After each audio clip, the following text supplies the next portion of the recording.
Welcome back to the Student Music Network. This is Corey White here, alumni of Pure FM and the Student Radio Association. I am delighted to announce our guest for today's interview. You may know him from a boy band called The Wanted or his amazing solo career that we will be discussing in this interview as well today.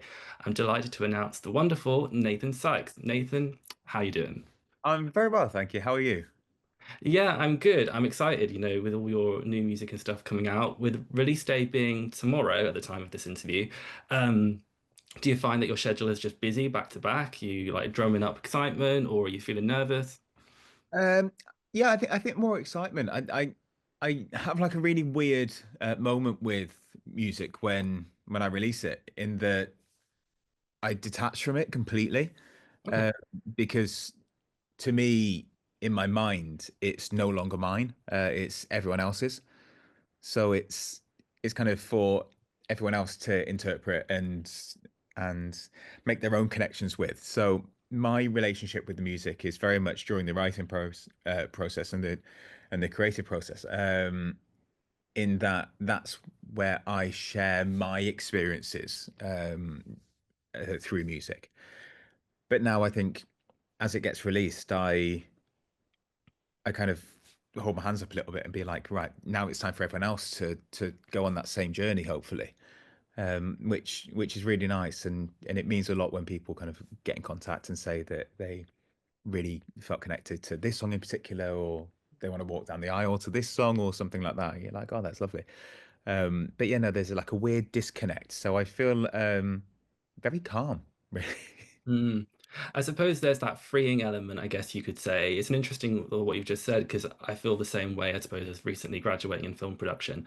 Like Gotcha. when you're editing a film, you're revising it so much and sound designing it so much, and you're like, oh, that's a bit loud, or that edit's a bit long. Let's shorten that section. And then once it's out and people are watching it, there's no going back. It's out there now.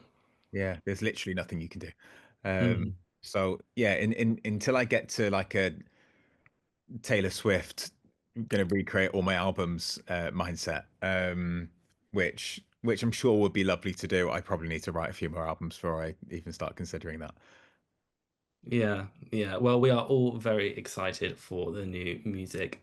Do you feel like there's any kind of, do you ever feel any kind of pressure to live up to previous work, like to live up to your previous album? Or again, just going back to that feeling of it's out, do you just kind of not?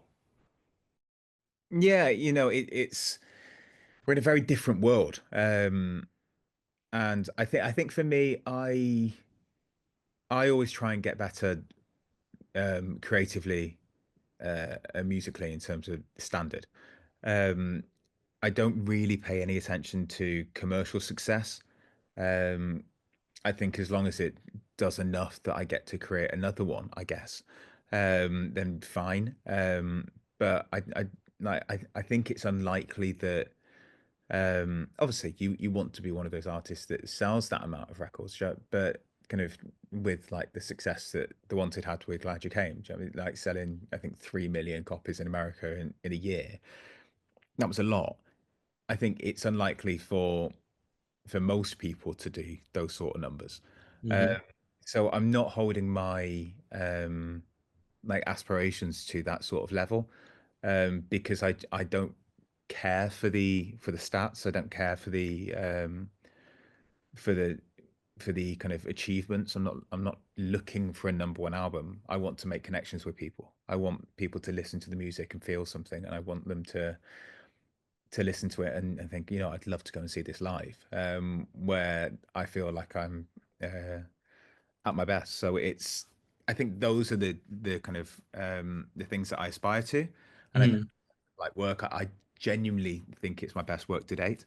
Um, so that's really exciting to be able to kind of put out a body of work that is that I think is my best work. So it's nice, and like there's changing landscapes within the industry as well. Like the first week kind of grab for sales isn't there anymore. Obviously, if you're Taylor Swift, Ed Sheeran, Beyonce, of course. But in terms of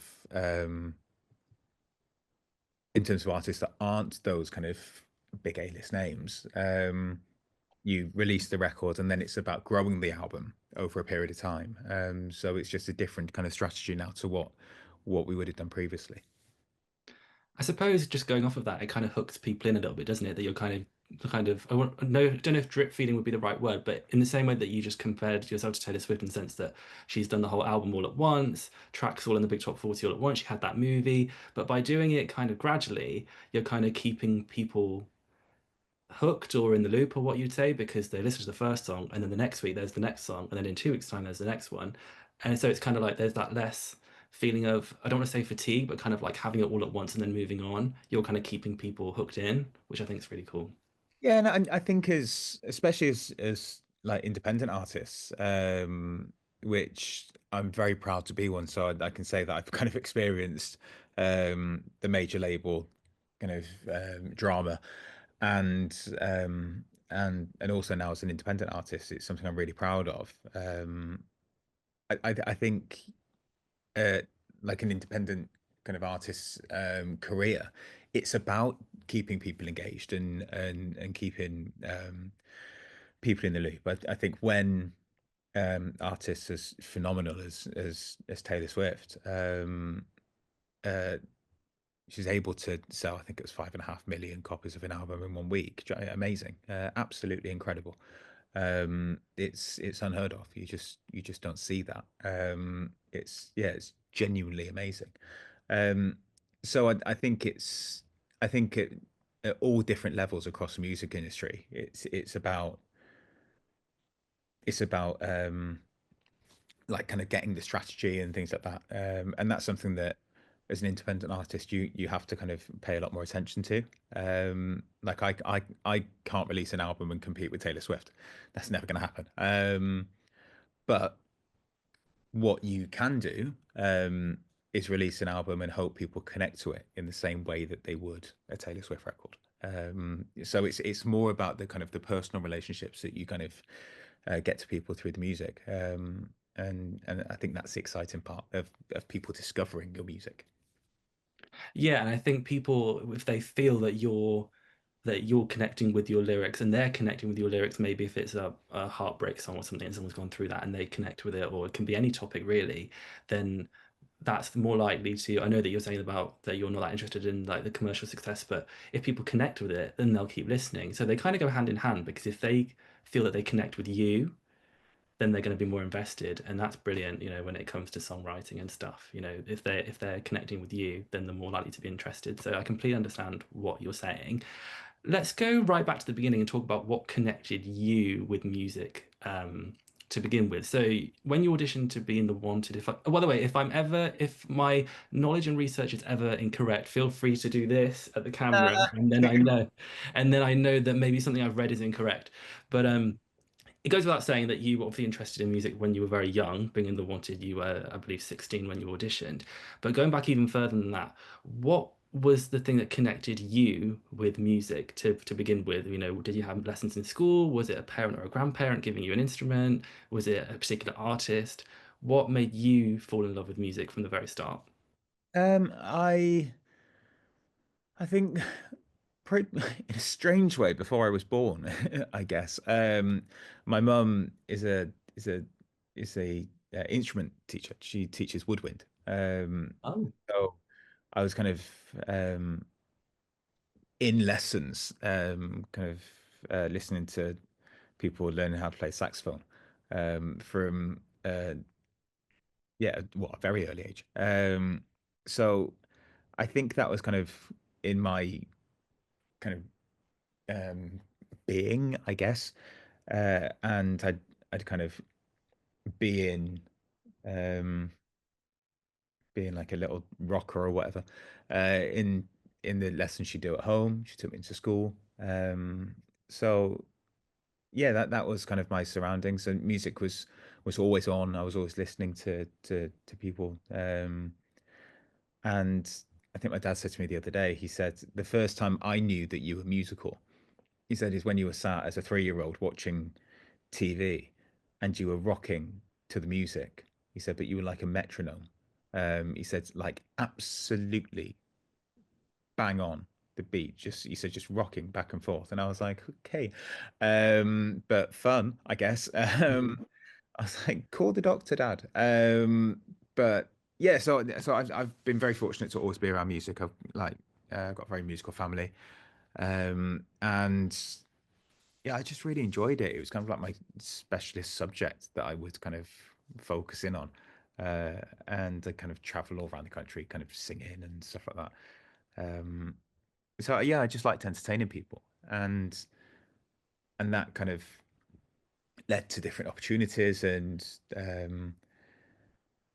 I saw an advert for a theatre school in London, which I'm not from a background that we could ever kind of afford to go to a school like that. And I said to my mum, I was like, can I audition for it? And she said, well, we're not really from that background where we can just afford to send you to private school. I was like, no, fine. And I was like, I just want to see where I'm at, just to kind of understand how good everyone else is, to see if like I just need to kind of concentrate more at school. So she's like, yeah, okay, and then ended up getting a full scholarship, which was great, and then that led to kind of the opportunity of auditioning for the band, and yeah, and set me on my path that I'm. Yeah, yeah, that's interesting. And I didn't want to over prepare, so, but I did watch a little bit of your interview with Shock Radio. Great interview, and that I watched a little bit of it, and you were saying that you, if I'm correct, that you had solo deals lined up, and you didn't originally want to be in a band. Is that Yeah, correct? So yeah. and not for you, you're now solo. So you were saying before about you're independent and you're away from that label kind of politics. So you've dabbled in that world, now you're dabbling in independent. You've dabbled in being a boy band, now you're dabbling solo. What was the pivotal moment that made you change your mind and be in the band? So beginning, was it more meeting the other members and thinking actually maybe the camaraderie of being in a group would work, or what was it? I don't really know if I'm honest. It was my gut, and it was like a bit of an out of body experience. Like I could feel myself saying, "Yes, I'll go in the band," but didn't really compute what I was saying. I was like, in my mind, I was thinking, "Are you really saying this?" Um, and I think with the band, it was more logical. There were the people that were involved were like really established within the industry, really high up. And I think the opportunity to work with them was really exciting. The I think the other band option, well, one of the rival labels, they weren't set up. I don't think, but they were like, "We'll build the band around you," and I was like, "Yeah, it kind of just feels like words." And then and then they came back and said, "And if you don't want to be in a band, we'll give you a solo deal." And I was like, "You're kind of just clutching a little bit." Mm. Feel as exciting. But I think with the band that ended up being the Wanted, it just felt like there was more of a path to um, success, I guess. There was more things in place that kind of would have given it the opportunity. Seemed a bit more credible, would you say? Like, Maybe, and I just think there was a plan in place, and they mm, were very determined to make it happen. Um, and I think the other option was more of like a jazz influenced like solo deal that I think they were quite excited about. And that was quite hard for me to turn down because essentially I just wanted to be Jamie Cullum at that stage, which to be fair still do. So that was really tempting. Um, but I don't know, it's something just just came. clicked in that moment. Yeah, it really did, and I did think I was like, you look, obviously without planning on leaving the band before I even join it, but a lot of boy bands don't kind of get past 5-10 years. So there will hopefully be an opportunity in the future to do your own thing if you still want to do that, at that stage. And I think for me at that age, 10 years on from then, um, I'd still have only been 26. So I was like, I was like, if if we get to a point where everything goes amazingly well and we're 10 years in, we'll probably all be at a stage where we want to do something on our own anyway to kind of. And I was like, I can do the jazz album then, I guess. So it's yeah, so it kind of just felt like the right thing to do um, for some strange reason. You were saying about not being that interested in like the charts and the ratings and stuff, but also at the same time, you were a young adult having a life that most people could only ever dream of. Was there ever a moment where, and it can be anything really, the big or small, where you kind of had that moment was like, oh, this is it. Like I was watching a video of Joe O'Mara from S Club. I think it was her Big Brother VT, where she said that the moment they felt like they made it was hearing one of their songs be used in the background of EastEnders in a cafe scene.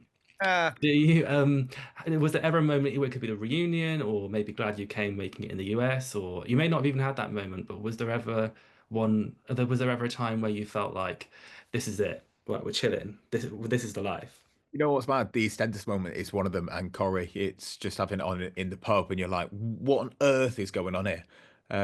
It's so surreal. Like I grew up in a soap watching household, and you do that's one of the weird kind of bucket list things that you look out for in your career, if you're lucky enough. Yeah, I think there were a load. Like being asked to do the Comic Relief song was pretty wild. That was an amazing opportunity. Um, I think for me, the day that stands out the most was getting to go and meet Stevie Wonder. That was Wow. it was I was just I'm such a Stevie Wonder fan. Like it's I grew up listening to him and still do. And it was on like a really bad day. I think we all got to a point where we were so fed up with the politics of the record label that we decided to call it quits. Um, and we were like, yeah, yeah, we just can't put ourselves through this anymore. And it was, I think it was the Billboard Awards or something like that, and that was going to be our last performance. And then they convinced us to do the performance because we were going to pull out. Um, and and then it was our manager at the time actually who said, "Nate, come here." I just walked around the corner and Stevie Wonder was stood there, and I just didn't know what to say. And he was like, "You need to speak to him," and I was like, "Oh." It's like, "Hi," and yeah, it was just the most amazing moment. I was just like, "Is this my life?" Like I grew up in Gloucester, um, like getting shouted at by the neighbours for kicking the ball against the wall for 3 hours straight. I'm sat here like talking to Stevie Wonder, and he's literally ripping me apart because of my accent, in the funniest way possible. And I was like, the guy's a comedian, and I was like, how am I just hanging out with Stevie Wonder? It's just nuts. Um, so I think it's those moments when you come across your idols that you that it really maybe hits home. Um, that's that that you just feel very kind of grateful for the opportunities that you've been given. Um, but also, I think in those situations that the kindness that they afforded me, and I can say the same for like Smokey Robinson was incredible. He was such a nice man. Babyface is amazing. So these idols of mine that I grew up listening to and aspiring to kind of even reach 100th or 1,000th of what they've achieved. And them being so gracious and kind, it really drives you as an artist to do the same for young artists.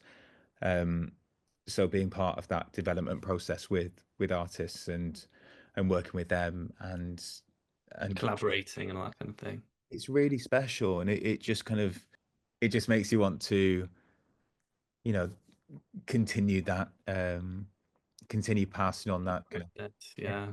any tiny bit of knowledge you may have to Mm. up and coming artists. Yeah. And a bit of a road question that I hadn't planned. Is there any particular piece of advice that anyone has ever given you, whether that be a big artist like Stevie Wonder or anyone else for that matter, that has stayed with you throughout your career? Um, It's a brilliant question. What advice have I been given? Someone said to me, um, I won't say who it was, but they said, "You happy?" And I went, "What do you mean, am I happy?" And they went, "Artists are never great when they're happy." And I was like, "What a strange thing to say." And they went, "Be happy, but be in touch with your sadness." And I was like, "Oh, okay, cool." And it really, I never really understood what it meant. And I was like, and then another artist said to me, "You know what you need?" And I was like, "What do I need?" And they were like, "You know the problem with you?" And I was like, "Well, I've got problems." And they were like, "You haven't suffered." And I was like, "Why does everyone keep telling me to suffer and like to be unhappy?"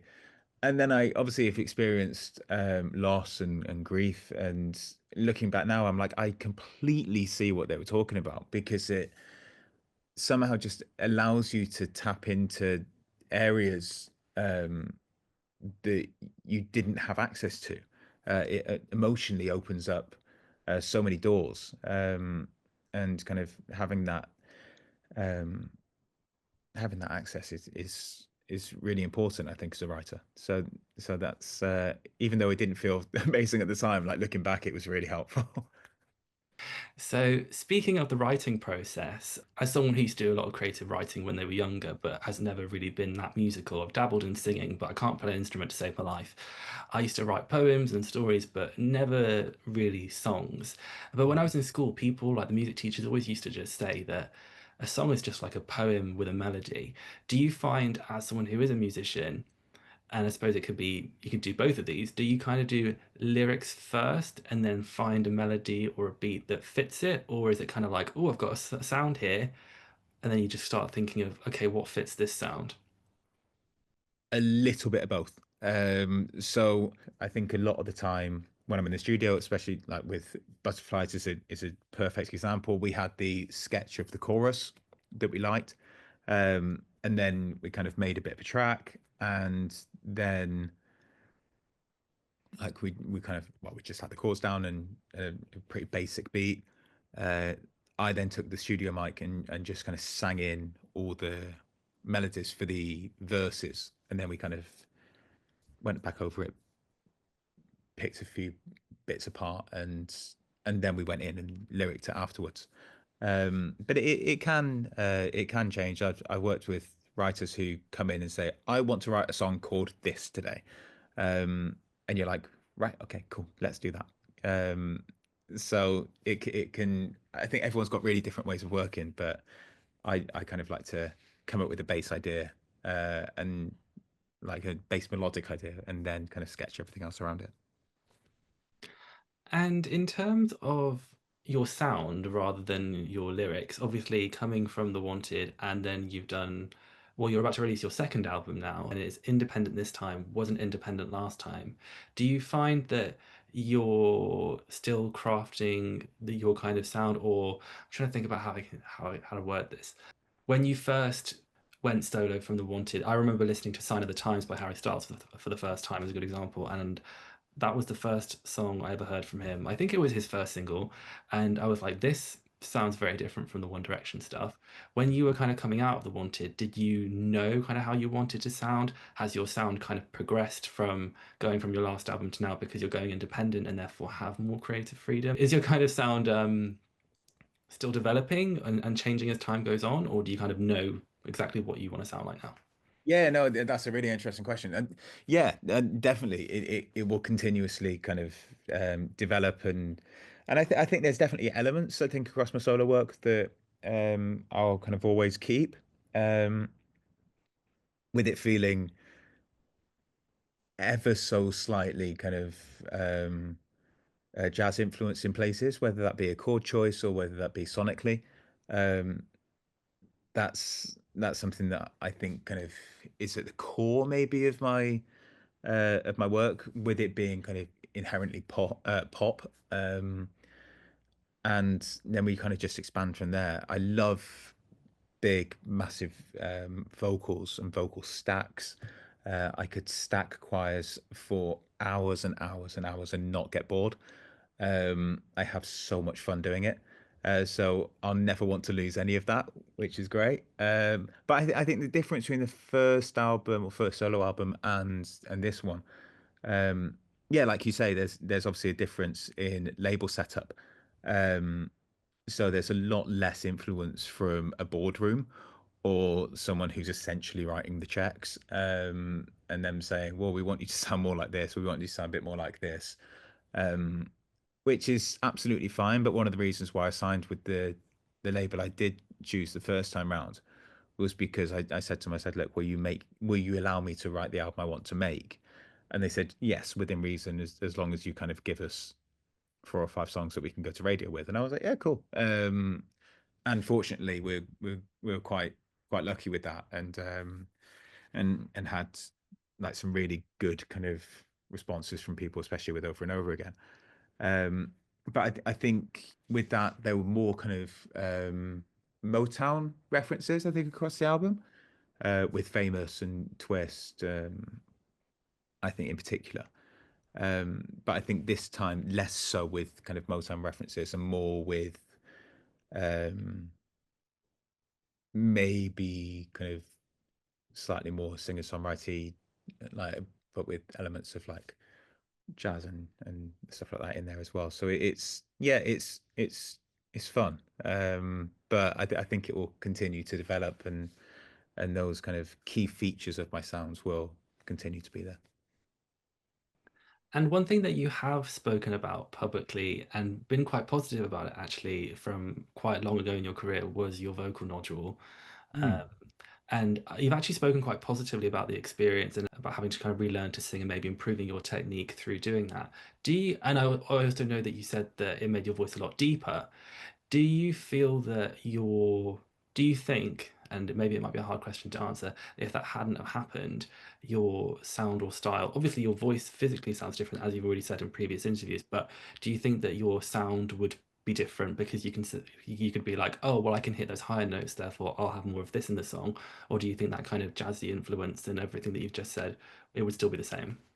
Yeah, I think the jazz influence comes from like a more production point of view, and occasionally melodic. I think especially in verses, to kind of counterbalance like pop choruses. But I think in terms of like vocal, I don't think it necessarily changed my tone. I think what it did, it changed my placement, which so I can quite easily go back to where I was singing when I was singing with The Wanted, because the placement is just ever so slightly higher.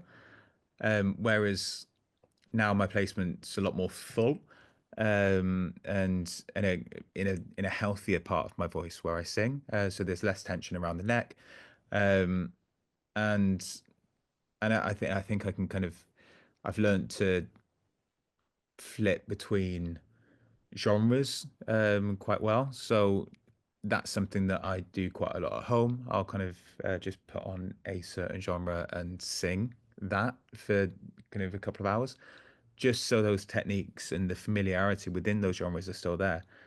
Because I think at the end of the day, we're instrumentalists, vocalists. It's the voice is our instrument, so we want to be able to play it the best that we can. And taking I don't know, taking a saxophone, for example, if your breath work is all wrong, you're not going to be a brilliant saxophonist, even if you have the best tone on the planet.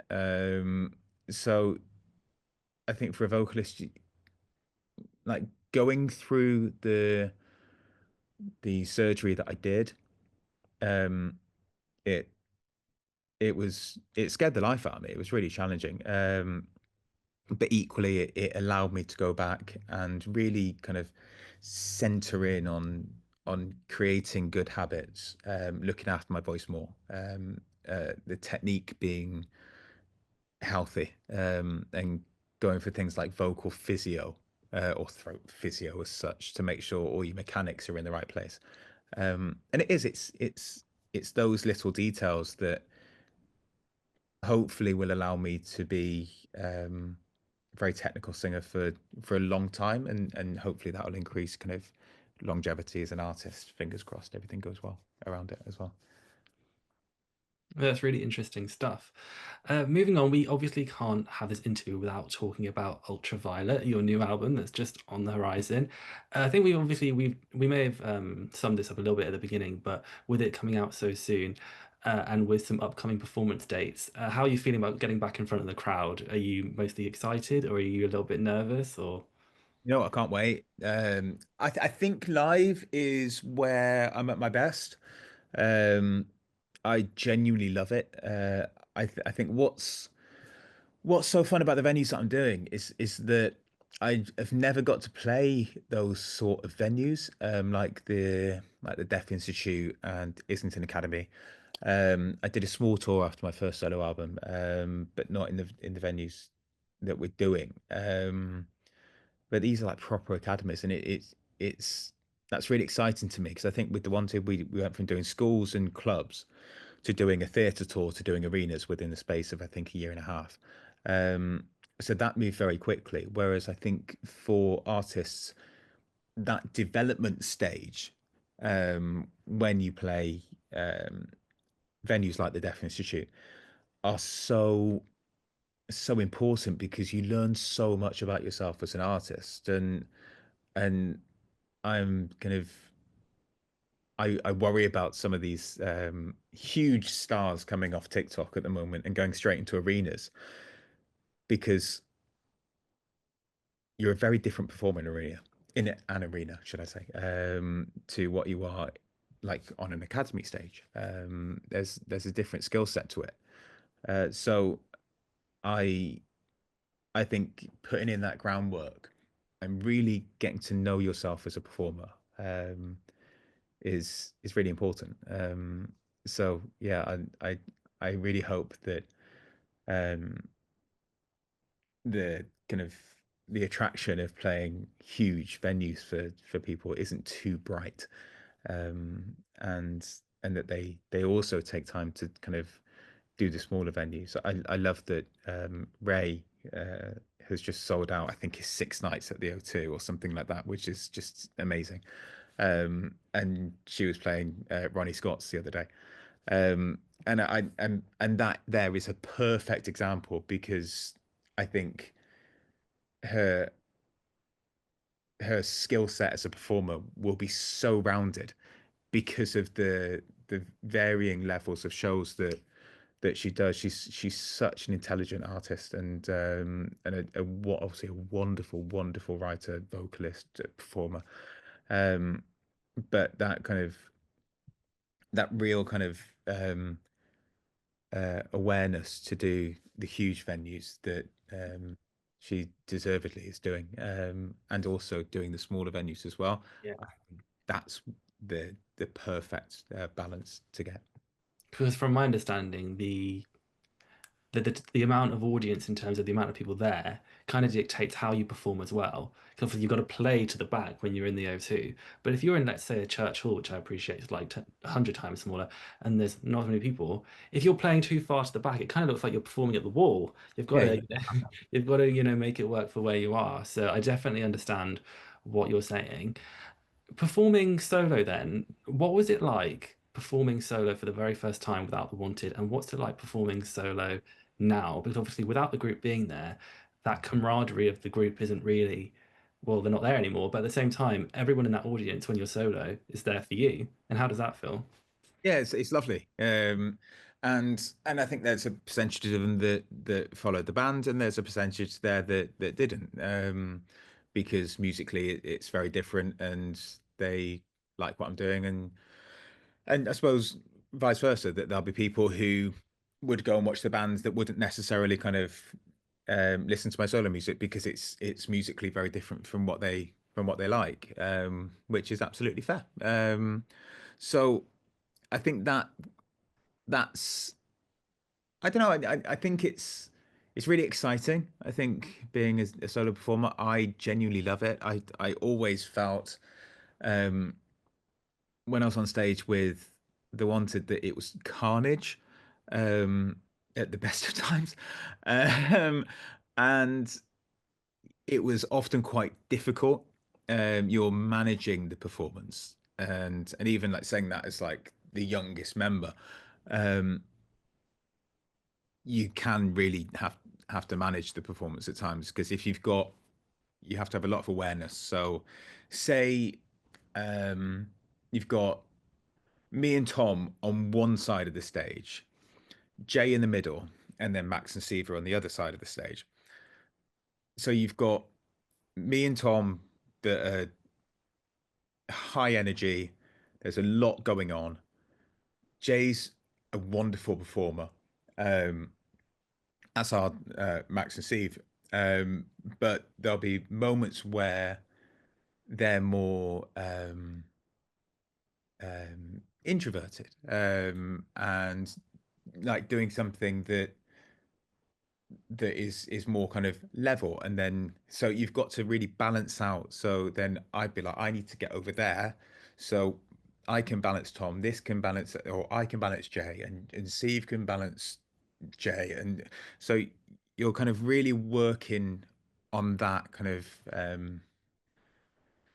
what's the word I'm looking for? That balance, I guess, constantly at all times. Obviously, when we do a tour and things like that, the kind of there's a lot more kind of laid out. But when we're doing gigs and festivals and race courses and all that sort of stuff, there was none of that. It was just absolute carnage.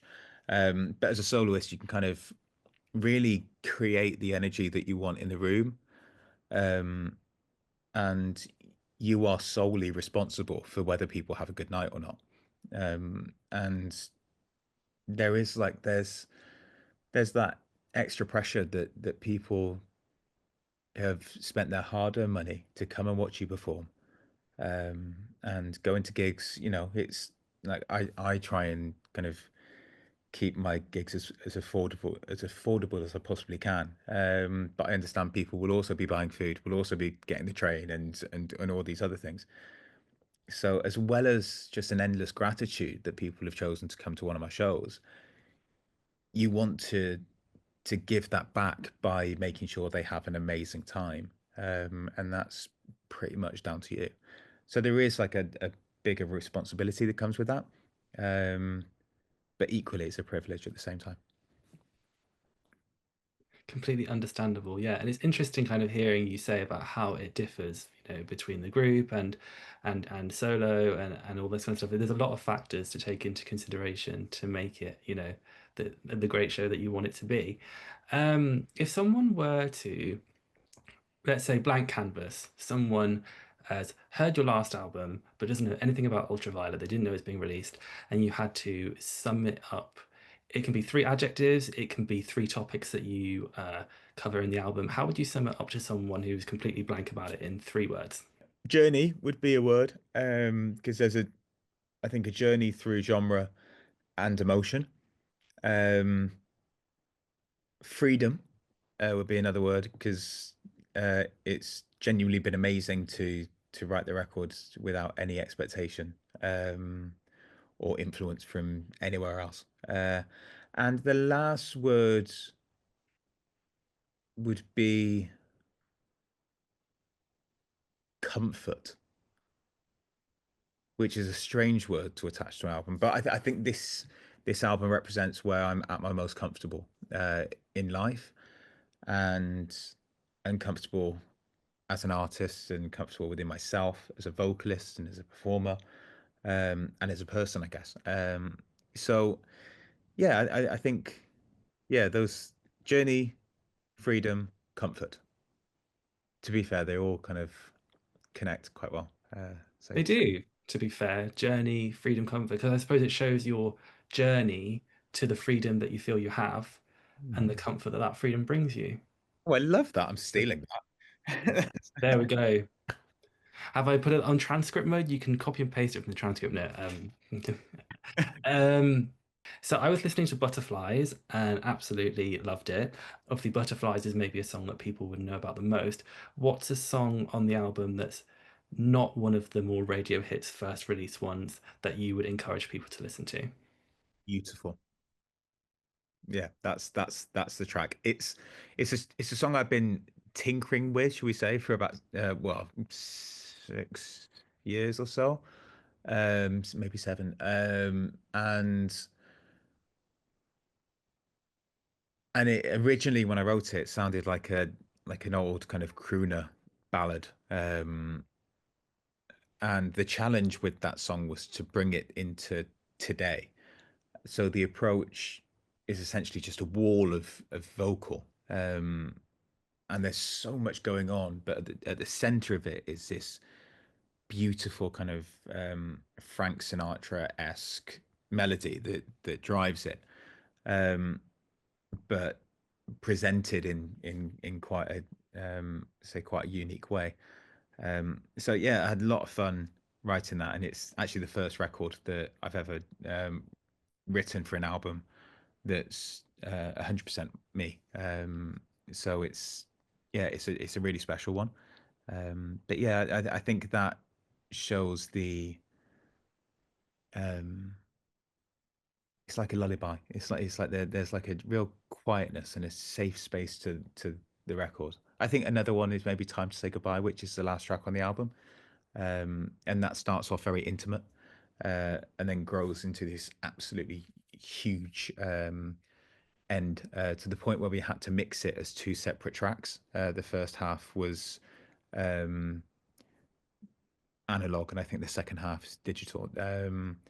So just because of the pure scale of it, we had to mix it as two separate records and then piece them together, which was quite fun.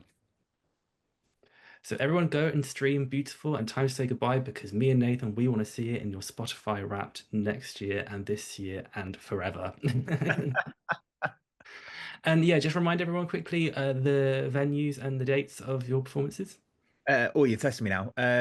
Manchester Deaf Institute on the 29th of October and Islington Academy in London on the 30th of October. And yeah, and I think it's the first, well, no, it is the first time I'm going to be playing the album in full as well, which is really exciting. Yeah, so make sure that you check out the dates that Nathan has said. If you can, go and head to his performances. You get to see the album in full live, which is an amazing experience. Nathan, thank you so much for this, for your time. It's been amazing. Thank you so much for having me. I've had such a blast. Thank you.